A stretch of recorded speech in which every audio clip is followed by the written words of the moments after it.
২৪ ঘন্টার মাথায় বৈষম্য বিরোধী ছাত্র আন্দোলনের আহ্বায়ক হাসনাত আব্দুল্লাহকে আবারও গাড়ি চাপা দিয়ে হত্যা চেষ্টার অভিযোগ উঠেছে। সংগঠনের মুখ্য সংগঠক হান্নান মাসুদ বলেছেন, সমন্বয়কদের গাড়িতে একের পর এক নিছক দুর্ঘটনা ভাবার সুযোগ নেই। উদ্দেশ্য প্রণোদিতভাবে গাড়ি চাপা দেওয়ার চেষ্টা। এসব ষড়যন্ত্র রুখে দিতে ছাত্র সমাজকে ঐক্যবদ্ধ থাকার আহ্বান জানিয়েছে বৈষম্য বিরোধী ছাত্র আন্দোলন। শ্রীলঙ্কা আবারও রপ্তানিতে শীর্ষে। রাজধানী যাত্রাবাড়ি ফ্লাইওভার থেকে নামার সময় টোল প্লাজায় বৈষম্য বিরোধী ছাত্র আন্দোলনের সমন্বয়ক হাসনাত আব্দুল্লাহকে বহন করা প্রাইভেট কারকে পেছন থেকে ধাক্কা দেয় একটি পিকআপ। এতে প্রাইভেট কারের পেছনের অংশ ক্ষতিগ্রস্ত হয়। সন্দেহজনক ভাই, কারণ মাতুয়াইল একবার মারলো, তারপর গুলিস্তানে একবার মারলো, গতকাল তো চিটাগাঙে বড় ঘটনা হইলই। তো এভাবে তো এগুলো সন্দেহজনক ভাই। এর আগে বুধবার আইনজীবী সাইফুলের দাফন শেষে লোহাগাড়া থেকে ফেরার পথে বৈষম্য বিরোধী ছাত্র আন্দোলনের গাড়িবহর দুর্ঘটনার কবলে পড়ে। সে ঘটনায় ট্রাকের চালক ও হেলপারকে গ্রেফতার দেখানো হয়েছে। থানার ওসি জানিয়েছেন, জিজ্ঞাসাবাদে এখন পর্যন্ত তেমন কোনো তথ্য পাওয়া যায়নি।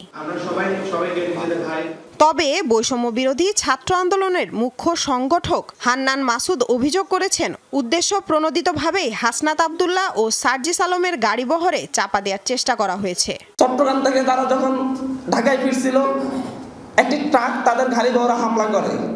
সেই ট্রাকটা হামলা করার সময় পাশের বাইকগুলা তাদেরকে প্রতিরোধ করতে চেষ্টা করে। সেই বাইকগুলাকে আঘাত করে তারপরে গিয়ে গাড়িতে আক্রমণ করে। কালকে রাতের রেস্ট নিয়ে সকালবেলা আবার রওনা হয়েছে। যাত্রাবাড়ি ব্রিজের উপর আবার আরেকটি ট্রাক হাসনাত আব্দুল্লাহ গাড়িতে আক্রমণ করেছে। আমাদেরকে জানানো হয়েছে, আপনারা কয়েকজন মূল মেইন টার্গেটে আছেন, আপনাদেরকে সরিয়ে দেওয়া হবে। সিটি কলেজে জাতীয় ছাত্র সংহতি সপ্তাহে দ্বিতীয় দিনের কর্মসূচিতে সমন্বয়করা নানামুখী ষড়যন্ত্র সম্পর্কে সচেতন থাকার আহ্বান জানান। ষড়যন্ত্রকারীরা প্রাতিষ্ঠানিক দ্বন্দ্ব কাজে লাগাতে চাইছে, এতে ইন্ধন দিচ্ছে রাজনৈতিক দলগুলো। কিছু রাজনৈতিক দলের নেতাকর্মী আমরা পরবর্তীতে খবর পেয়েছি, তারা এখানে ইন্ধন জুগিয়েছে।